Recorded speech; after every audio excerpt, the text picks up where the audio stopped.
ಅಭಿಮಾನಿಗಳಿಗೆ ಸ್ವಾಗತ. ಈ ವಿಡಿಯೋನಲ್ಲಿ ದೊಡ್ಡಪತ್ರೆಯ ಹಲವು ಉಪಯೋಗಗಳು ಮತ್ತೆ ಕೆಲವು ಅಡುಗೆಗಳನ್ನ ಹೇಗ್ ಮಾಡೋದು ಅಂತ ತೋರಿಸಿದೀವಿ. ಮೊದಲಿಗೆ ದೊಡ್ಡಪತ್ರೆ ಸೊಪ್ಪಿನ ಸಾರು ಹೇಗ್ ಮಾಡೋದು ಅಂತ ನೋಡೋಣ.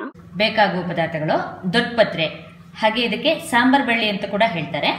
ಇದು 1 ಹಿಡಿಯಷ್ಟು.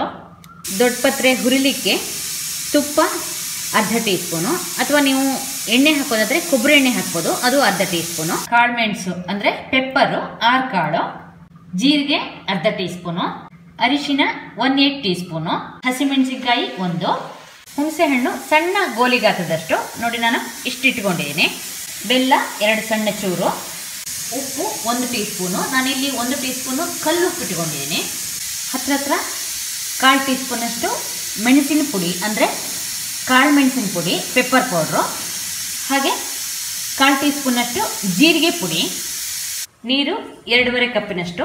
ಸಾರಿನ ಹದ ನೋಡಿಕೊಂಡು ಬೇಕಂದ್ರೆ ಮತ್ತೆ ಹಾಕೊಳ್ಳೋಣ. ಈ ಸಾರು ಹುಣಸೆ ಹಣ್ಣಿನ ಸಾರು, ಲಿಂಬೆ ಹಣ್ಣಿನ ಸಾರು, ಅದೇ ಥರ ಕೋಕಮ್ ಸಾರು ಮಾಡ್ತಿಲ್ಲ, ಆ ಥರ ಹುಳಿ ಸಿಹಿಯಾಗಿದ್ದರೆ ಈ ಸಾರು ತುಂಬ ಚೆನ್ನಾಗಿರುತ್ತೆ. ದೊಡ್ಡಪತ್ರೆ ಪರಿಮಳದ ಜೊತೆಗೆ ಈ ಸಾರು ತುಂಬ ರುಚಿಯಾಗಿರುತ್ತೆ. ಒಗ್ಗರಣೆಗೆ 3/4 ಟೀ ಸ್ಪೂನಷ್ಟು ಎಣ್ಣೆ ಅಥವಾ ತುಪ್ಪ ಹಾಕಿದರೆ ಚೆನ್ನಾಗಿರುತ್ತೆ.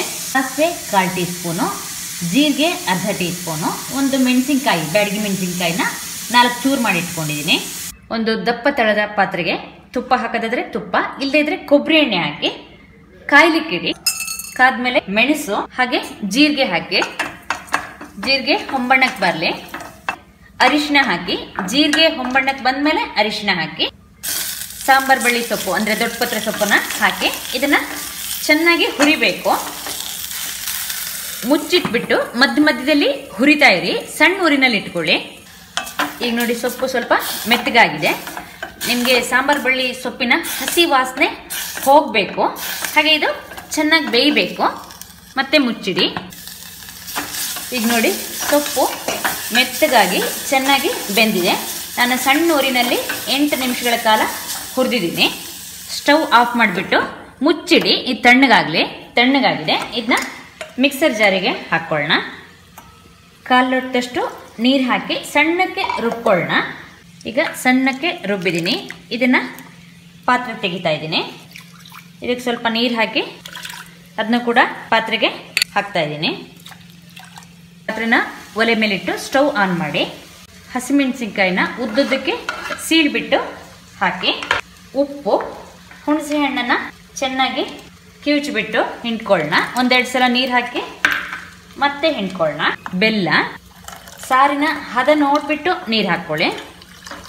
ಇದು ತಿಳಿ ಸಾರು ಥರನೇ ಇರಬೇಕು. ನಾನು ಇದಕ್ಕೆ ಹುಣಸೆ ಹಣ್ಣಿಗೆ ಹಾಕಿದ ನೀರು ಎಲ್ಲ ಸೇರಿಸ್ಬಿಟ್ಟೀಗ 2.5 ಕಪ್ನಷ್ಟು ನೀರು ಹಾಕಿದ್ದೀನಿ. ಎಲ್ಲ ಪದಾರ್ಥ ಹಾಕಿದ ಮೇಲೆ ಸಾರನ್ನು ಮೀಡಿಯಮ್ ಊರಿಗಿಟ್ಟು ಕುದಿಸಿ. ಸಾರು ಈಗ ಚೆನ್ನಾಗಿ ಕುದಿಸಿದ್ದೀನಿ. ಸಾರನ್ನು ಇಳಿಸ್ಬಿಟ್ಟು ಒಗ್ಗರಣೆಗೆ ತುಪ್ಪ ಕಾಯ್ಲಿಕ್ಕೆ ಇಡೋಣ. ತುಪ್ಪ ಕಾದ್ಮೇಲೆ ಸಾಸಿವೆ ಪಟಪಟ ಅಂತಿದ್ದಂತೆ ಜೀರಿಗೆ ಹೊಂಬಣ್ಣಕ್ಕೆ ಬರಲಿ, ಅದ್ರ ಜೊತೆಗೆ ಮೆಣಸಿನ್ಕಾಯಿ ಹಾಕಿ, ಮೆಣಸಿನ್ಕಾಯಿ ಕೂಡ ಆಗತ್ತೆ. ಪೆಪ್ಪರ್ ಪೌಡ್ರು ಅಂದರೆ ಕಾಳು ಮೆಣಸಿನ ಪುಡಿ, ಜೀರಿಗೆ ಪುಡಿ. ಸ್ಟವ್ ಆಫ್ ಮಾಡಿ. ಈ ಸೌಟಿನ ಬಿಸಿಗೆ ನಿಮಗೆ ಜೀರಿಗೆ ಪುಡಿ ಹಾಗೆ ಜೀರಿಗೆ ಕೂಡ ಹೊಂಬಣ್ಣಕ್ಕೆ ಬರುತ್ತೆ. ಒಗ್ಗರಣೆ ಬಿಸಿ ಇದ್ದಂತೆ ಸಾರಿಗೆ ಹಾಕಿ, ಹಾಗೆ ಒಗ್ಗರಣೆ ಜೊತೆಗೆ ಸ್ವಲ್ಪ ಖಾರ ಹಾಕಿ ಅದನ್ನು ಕೂಡ ಸಾರಿಗೆ ಹಾಕಿ. ಈಗ ನೋಡಿ ನಿಮಗೆ ಸಾಂಬಾರ್ ಬಳ್ಳಿ ಅಂದರೆ ದೊಡ್ಡಪತ್ರೆಯ ಸಾರು ಸಿದ್ಧವಾಗಿದೆ. ನೋಡಿ ಸಾರು ನಿಮ್ಗೆ ಈ ಹದದಲ್ಲಿ ಅಂದರೆ ನೀರಾಗೆ ಈ ಥರನೇ ಇರಬೇಕು. ಎರಡನೇದಾಗಿ ದೊಡ್ಡಪತ್ರೆ ಎಲೆ ಗೊಜ್ಜು ಮತ್ತೆ ಕೆಲವೊಂದು ಮನೆ ಮದ್ದುಗಳು. ದೊಡ್ಡಪತ್ರೆ ಸಾಮಾನ್ಯವಾಗಿ ಎಲ್ರಿಗೂ ಗೊತ್ತಿರುವಂಥದ್ದೇ ಈ ಥರ ಇರುತ್ತೆ. ಈಗ ಸಾಮಾನ್ಯವಾಗಿ ಎಲ್ರಿಗೂ ಶೀತ ನೆಗಡಿ ಆಗುತ್ತಲ್ಲ, ಅದಕ್ಕೆ ಈ 4 ಎಲೆನ ಇದನ್ನು ಚೆನ್ನಾಗಿ 1 ಲೋಟ ನೀರಲ್ಲಿ ಕುದಿಸ್ಬಿಟ್ಟು ಬಿಸಿಯಾಗಿ, ಅಂದರೆ ಎಷ್ಟು ತಡೆಯುತ್ತೋ ಅಷ್ಟು ಬಿಸಿಯಾಗಿ ಆ ನೀರು ಕುಡಿದ್ರೆ ಬಹಳ ಹಿತವಾಗಿರುತ್ತೆ. ಮತ್ತು ನೆಗಡಿ ಕೆಮ್ಮು ಕೂಡ ಕಮ್ಮಿ ಆಗುತ್ತೆ. ಕಾಲ ಬದಲಾವಣೆ ಆದಾಗ ಅಲರ್ಜಿ ಆಗುತ್ತಲ್ಲ ಸುಮಾರು ಜನಕ್ಕೆ, ಅದಕ್ಕೂ ಕೂಡ ಇದು ಬಹಳನೇ ಉಪಯೋಗ ಆಗುತ್ತೆ. 1 ಲೋಟ ನೀರನ್ನು ಮೀಡಿಯಮ್ ಅಥವಾ ಮೀಡಿಯಮ್ ಹೈ ಊರಿನಲ್ಲಿ ಬಿಸಿಗಿಡಿ. 4 ದೊಡ್ಡಪತ್ರೆ ಎಲೆನ ಹಾಗೆ ಹಿಂಗೆ ಕಟ್ ಮಾಡಿಬಿಟ್ಟು ಹಾಕಿದ್ರು ಆಯಿತು, ಹಾಗೆ ಪೂರ್ತಿ ಹಾಕಿದ್ರು ಆಯಿತು. ಒಂದು 3-4 ನಿಮಿಷ ಚೆನ್ನಾಗಿ ಕುದಿಸಿ ಇದನ್ನು. ಚೆನ್ನಾಗಿ ಅದು ಎಲೆ ಬತ್ತುವಷ್ಟು ಕುದಿಸ್ಬೇಕು.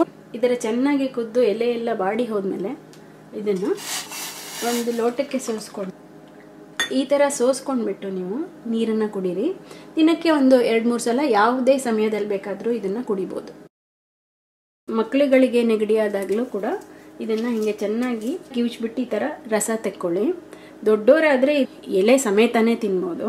ಈ ದೊಡ್ಡಪತ್ರೆ ಎಲೆ ಜೊತೆಗೆ ಒಂದು ಮೆಣಸಿನಕಾಳು ಮತ್ತು ಒಂದು ಸ್ವಲ್ಪ ಜೇನುತುಪ್ಪ ಹಾಕ್ಕೊಂಡು ನೀವು ಹಾಗೆ ದೊಡ್ಡವರಾದರೆ ಹಾಗೆ ತಿನ್ಬೋದು. ಮಕ್ಕಳಿಗಾದರೆ ಮೆಣಸು ಬೇಡ, ಬರೀ ಈ ದೊಡ್ಡಪತ್ರೆ ರಸ ಮತ್ತು ಅದಕ್ಕೆ ಸ್ವಲ್ಪ ಜೇನುತುಪ್ಪನ ಹಾಕಿ ಕಲಸಿ ಒಂದು 6-7 ತಿಂಗಳ ಮಕ್ಕಳಿಗೆ ಇದನ್ನು ನೀವು ಕೊಡ್ಬೋದು. ನೆಕ್ಸಿದ್ರೆ ಸ್ವಲ್ಪ ನೆಗಡಿ ಮತ್ತು ಕಫ ಕೂಡ ಕಡಿಮೆ ಆಗುತ್ತೆ. ದೊಡ್ಡಪತ್ರೆಯಿಂದ 2 ಮನೆ ಮದ್ದಾಯಿತು. ಇವಾಗ ದೊಡ್ಡಪತ್ರೆ ಗೊಜ್ಜನ್ನು ಹೇಗೆ ಮಾಡೋದಂತ ನೋಡೋಣ. ಗೊಜ್ಜಿಗೆ ಒಂದು ಹಿಡಿ ಒಂದು 20-25 ದೊಡ್ಡಪತ್ರೆ ಎಲೆ ಇದೆ. 1 ಟೀ ಸ್ಪೂನ್ ಎಣ್ಣೆ ಮಸಾಲೆ ಹುರ್ಕೊಳ್ಳೋಕ್ಕೆ, 1 ಟೀ ಸ್ಪೂನ್ ಕಡಲೆಬೇಳೆ ಮತ್ತು 1 ಟೀ ಸ್ಪೂನ್ ಉದ್ದಿನಬೇಳೆ, ಅರ್ಧ ಟೀ ಸ್ಪೂನ್ ಜೀರಿಗೆ, ಒಂದು 10-15 ಮೆಂತ್ಯದ ಕಾಳು. ಇದನ್ನು ಜಾಸ್ತಿ ಬೇಡ, ಸ್ವಲ್ಪ ಇಷ್ಟೇ ಸಾಕು. 4-5 ಒಣಮೆಣಸಿನ್ಕಾಯಿ. ನಾನು ಇಲ್ಲಿ ಬ್ಯಾಡಗಿ ಮೆಣಸಿನ್ಕಾಯಿ ಇಟ್ಕೊಂಡಿದ್ದೀನಿ. ಒಣಮೆಣಸಿನ್ಕಾಯಿ ಬೇಡ ಅನ್ನೋರು ಹಸಿರು ಮೆಣಸಿನ್ಕಾಯಿನಲ್ಲಿ ಕೂಡ ಈ ಗೊಜ್ಜನ್ನು ಮಾಡ್ಕೋಬೋದು. 2 ಟೀ ಸ್ಪೂನ್ ಎಳ್ಳು, ಕರಿ ಎಳ್ಳನ್ನು ಕೂಡ ಉಪಯೋಗಿಸ್ಕೋಬೋದು. 1-2 ಟೀ ಸ್ಪೂನ್ ಬೆಲ್ಲ, ಒಂದು ನಲ್ಲಿಕಾಯಿ ಗಾತ್ರದಷ್ಟು ಹುಣಸೆ ಹಣ್ಣನ್ನು ಚೆನ್ನಾಗಿ ತೊಳ್ಕೊಂಡು ಒಂದು 1/4 ಕಪ್ ನೀರಲ್ಲಿ ನೆನೆಸಿಟ್ಕೊಂಡಿದ್ದೀನಿ. ಸ್ವಲ್ಪ ಅರಿಶಿನ, ಒಗ್ಗರಣೆಗೆ 1.5-2 ಟೀ ಸ್ಪೂನ್ ಎಣ್ಣೆ, ಅರ್ಧ ಟೀ ಚಮಚ ಸಾಸಿವೆ, 1 ಚಿಟಿಕೆ ಇಂಗು, 4-5 ಕರಿಬೇವಿನ ಎಲೆ, 1 ಟೀ ಸ್ಪೂನ್ ಉಪ್ಪು, ಹೆಚ್ಚು ಕಮ್ಮಿ 1/4 ಕಪ್ನಷ್ಟು ಕಾಯಿ ತುರಿ, ಒಂದು 3/4 ಲೋಟ ನೀರು ಇಟ್ಕೊಂಡಿರೋಣ. ಗೊಜ್ಜಿನ ಹದ ನೋಡಿಕೊಂಡು ಎಷ್ಟು ಬೇಕೋ ಅಷ್ಟು ನೀರು ಹಾಕ್ಕೊಳ್ಳಿ. ಒಂದು ಪಾತ್ರೆಗೆ ಒಂದು ಅರ್ಧ ಟೀ ಚಮಚ ಎಣ್ಣೆ ಹಾಕಿ ಮೀಡಿಯಂ ಲೋ ಊರಿನಲ್ಲಿ ಬಿಸಿಗಿಡಿ. ಸಣ್ಣ ಊರಿನಲ್ಲಿ ಇಟ್ಟರೆ ಒಳ್ಳೆಯದು, ಯಾಕೆಂದರೆ ಬೇಳೆಗಳನ್ನು ಹುರ್ಕೊಳ್ತಾ ಇರೋದ್ರಿಂದ ಬೇಗ ಸೀದು ಹೋಗುತ್ತೆ. ಎಣ್ಣೆ ಸ್ವಲ್ಪ ಬಿಸಿ ಆಗುತ್ತೋ ಕಡಲೆಬೇಳೆ ಉದ್ದಿನಬೇಳೆ ಮೊದಲು ಹಾಕಿ ಇದನ್ನು ಹುರಿತಾನೆ ಮೆಂತ್ಯ, ಜೀರಿಗೆ, ಮೆಣಸಿನ್ಕಾಯಿನ ಮುರಿದು ಹಾಕಿ, ಹಾಗೆ ಮೆಣಸಿನ್ಕಾಯಿ ಸ್ವಲ್ಪ ಹುರಿದ್ಮೇಲೆ ಎಳ್ಳು ಹಾಕಿ. ಸಣ್ಣ ಊರಿನಲ್ಲಿ ಇಟ್ಕೊಂಡ್ರೆ ಒಳ್ಳೆಯದು, ಯಾಕೆಂದರೆ ಉದ್ದಿನಬೇಳೆ ಬೇಗ ಕಪ್ಪಾಗಿ ಹೋಗುತ್ತೆ. ಅರಿಶಿನ ಹಾಕಿ, ಬೇಳೆ ಸ್ವಲ್ಪ ಕಂದು ಬಣ್ಣಕ್ಕೆ ಬರುತ್ತೋ ಈ ದೊಡ್ಡಪತ್ರೆ ಎಲೆ ಹಾಕಿ. ಈ ದೊಡ್ಡಪತ್ರೆ ಎಲೆ ತುಂಬ ಬೇಗ ನೀರು ಬಿಡುತ್ತೆ. ಬೇಕಾದ್ರೆ ಇದನ್ನು ನೀವು ಒಂದು ಸ್ವಲ್ಪ ಕಟ್ ಮಾಡಿಬಿಟ್ಟು ಹಾಕ್ಬೋದು, ಇಲ್ಲ ಹಾಗೆ ಹಾಕಿದ್ರೂ ಆಗುತ್ತೆ. ಹೀಗೆ ಒಂದು ಸ್ವಲ್ಪ ಹುರಿತಾ ಇರಿ. ಸೊಪ್ಪೆಲ್ಲ ಒಂಥರ ಮೆತ್ತಗಾದ್ಮೇಲೆ ಇದಕ್ಕೆ ಕಾಯಿ ಹಾಗೆ ಬೆಲ್ಲನೂ ಹಾಕಿ ಮಿಕ್ಸ್ ಮಾಡಿ ಇದನ್ನು ಆಫ್ ಮಾಡಿಬಿಡಿ. ಸ್ವಲ್ಪ ಇದು ಆರಿದ್ಮೇಲೆ ರುಬ್ಕೊಳ್ಳೋಣ. ಈಗ 1 ಚಮಚ ಕಡಲೆಬೇಳೆ ಉದ್ದಿನಬೇಳೆ ಹಾಕಿದ್ದೀನಿ. ನೀವು ಬೇಕಾದ್ರೆ 2 ಚಮಚ ಕಡಲೆಬೇಳೆನೇ ಹಾಕ್ಕೋಬೋದು, ಇಲ್ಲ 2 ಚಮಚ ಉದ್ದಿನಬೇಳೆನೇ ಹಾಕ್ಕೊಂಡು ಕೂಡ ಮಾಡ್ಕೋಬೋದು. ಚೆನ್ನಾಗಿ ಗಾರಿದೆ ಮಿಕ್ಸರ್ಗೆ ಹಾಕ್ಕೊಂಡು ನಾರು ಮತ್ತು ಬೀಜ ತೆಗೆದುಬಿಟ್ಟು ಹುಣಸೆ ಹಣ್ಣು ಹಾಕಿ, ಇಲ್ಲಾಂದರೆ ಹುಣಸೆ ಹಣ್ಣು ಚೆನ್ನಾಗಿ ಕಿವುಚ್ಬಿಟ್ಟು ರಸನೇ ಹಾಕ್ಕೋಬೋದು. ಮತ್ತು ಈ ನೀರನ್ನು ಕೂಡ ಹಾಕಿ ರುಬ್ಬಬೇಕಾದ್ರೆ ಇನ್ನೊಂದು ಸ್ವಲ್ಪ ನೀರು ಬೇಕು ಅಂದರೆ ಹಾಕ್ಕೊಂಡು, ತುಂಬ ನುಣ್ಣಕ್ಕೆ ತಿರುವ್ಕೋಬೇಡಿ, ಸ್ವಲ್ಪ ತರಿಯಾಗಿದ್ದರೆ ಗೊಜ್ಜು ಚೆನ್ನಾಗಿರುತ್ತೆ. ಈಗ ಈ ಥರ ರುಬ್ಕೊಂಡಿದ್ದೀನಿ. ಇದನ್ನು ಮತ್ತೆ ಪಾತ್ರೆಗೆ ಹಾಕ್ಕೊಳ್ಳಿ. ಇದಕ್ಕೊಂದು 1/4 ಲೋಟ ನೀರು ಹಾಕಿದ್ದೆ. ಇನ್ನೊಂದು ಸ್ವಲ್ಪ ನೀರು ಹಾಕಿ, ಅಂದರೆ ಗಟ್ಟಿ ಬೇಕಂದರೆ ಚಟ್ನಿ ಥರ ಸ್ವಲ್ಪ ಗಟ್ಟಿಯಾಗಿ ಮಾಡ್ಕೋಬೋದು, ಇಲ್ಲಾಂದರೆ ಸ್ವಲ್ಪ ನೀರಾಗಿ ಕೂಡ ಮಾಡ್ಕೋಬೋದು. ಬೇಳೆ ಹಾಕಿರೋದ್ರಿಂದ ನಾವು ಕುದಿಸುವಾಗ ಮತ್ತೆ ಒಂಚೂರು ಗಟ್ಟಿ ಆಗುತ್ತೆ. ಇದಕ್ಕೆ ಉಪ್ಪು ಹಾಕೋಣ. ಉಪ್ಪು ಹಾಕಿ ಮಿಕ್ಸ್ ಮಾಡಿ ಸ್ವಲ್ಪ ಕುದೀಲಿ. ಇದು ಕುದ್ದ ಮೇಲೆ ಒಗ್ಗರಣೆ ಹಾಕೋಣ. ಹುಣಸೆ ಹಣ್ಣು ನೆನೆಸಿಟ್ಟಿರುವಂಥ ನೀರೂ ಸೇರಿ 3/4 ಕಪ್ನಷ್ಟು ನೀರು ಹಾಕಿದ್ದೀನಿ.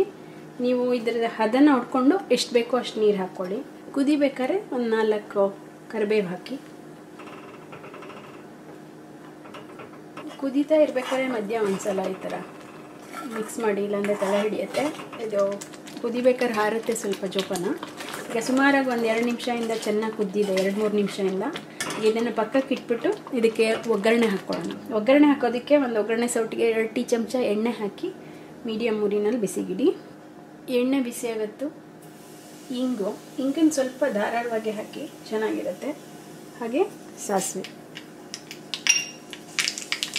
ಸಾಸಿವೆ ಚೆನ್ನಾಗಿ ಕೆಟ್ಬಿಟ್ಟಿದ್ಮೇಲೆ ಕರಿಬೇವು ಹಾಕಿ ಉರಿ ಆಫ್ ಮಾಡಿ ಒಗ್ಗರಣೆನ